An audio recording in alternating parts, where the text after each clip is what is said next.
it's still risky. Anytime you engage in a deal with anyone that has a term of 12 months, thinking about doing a rent to own here in Panama, today I'm gonna tell you about what you need to know, what you need to look out for, what's typical, and why we think sometimes it's a good idea, but not always. First of all, what is a rent to own? Well, if you're watching this, you probably already know, but a rent to own is a way to essentially lock in a price, have some of your rental deposit applied to that purchase price, and have some general terms about, okay, well, I'm renting now, eventually I wanna buy, I'd like to buy for this price and have a percentage of my rental payments applied to that purchase price. So it's an interesting idea, and we've certainly participated, helped out folks in the past to do it. Here's a couple things you need to think about. First of all, what are our typical terms? Well, if we are representing the tenant, obviously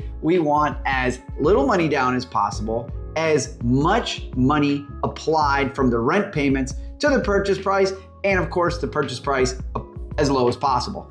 If we're representing the owner, it's kind of the opposite. A lot of times here in Panama, we are representing both sides. So here's what I think is the best model for a neutral rent-to-own purchase agreement. And then I'm gonna tell you why you need to be careful and how you can sort of approach the situation for your own purposes. So typical rent-to-own would be 5% deposit, and then the additional 5% would be completed upon signature of the promise to purchase agreement.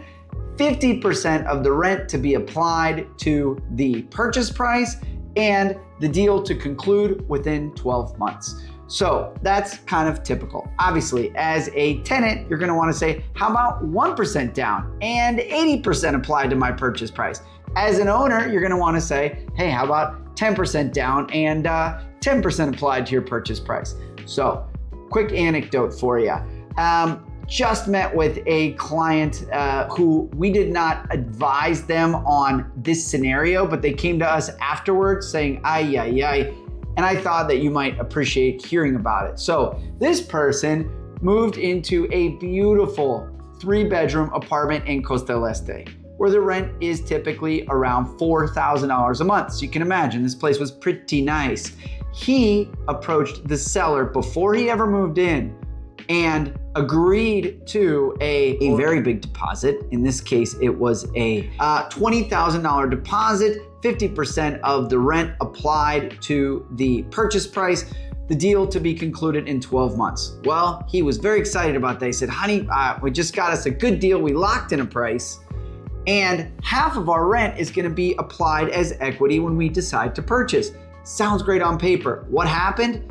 Within 3 months, he decided he didn't want to live in that building anymore. How about that? So why did he not want to live there anymore? Because it wasn't as family friendly as he was thinking. For example, there weren't as many families, and more importantly, it was a little loud outside at night.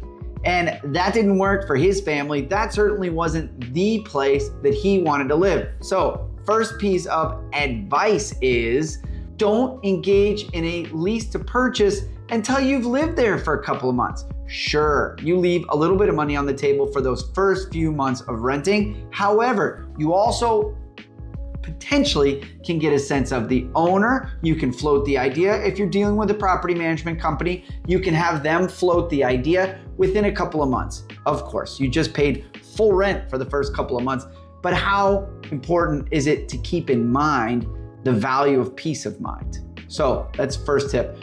Number 2, it's still risky. Anytime you engage in a deal with anyone that has a term of 12 months, of course, rental is very typical in this world, but a purchase agreement over 12 months, what could go wrong? Number 1, what if that seller has a mortgage?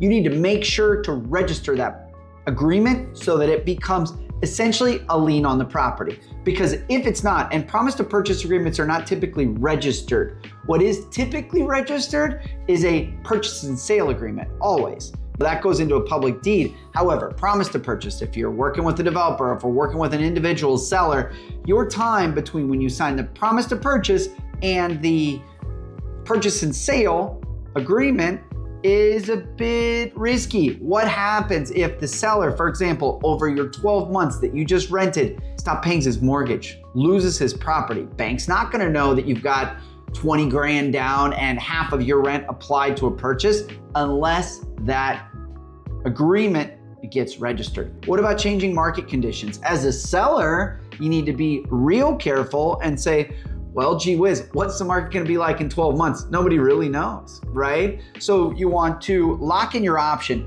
A seller is going to require you as a tenant to lock in your option and say, all right, I'm not gonna agree to a price 12 months from now without you putting something down. So again, try to get that amount as low as possible. Talk to developers. Sometimes developers with existing inventory will be much more likely to engage in a lease to own because they didn't build those to hold generally. They built those to rent, but market conditions were such that, hey, I'm a developer, gee whiz, I can't rent this, I can't sell this place, so might as well get a little income. Do not sign a rent to own day one. Unless you know the building, unless you are sure of the property, because that deposit you will lose. I think that's enough for today's video. Thank you for watching.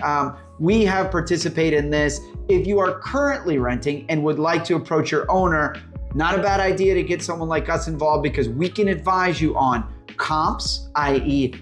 existing properties that are either for sale or more importantly, have sold. And we are pretty good negotiators. So yeah, thank you for watching. Have a great day. As always, the link is in the bio. Make sure to subscribe if you appreciate these types of videos. Thanks.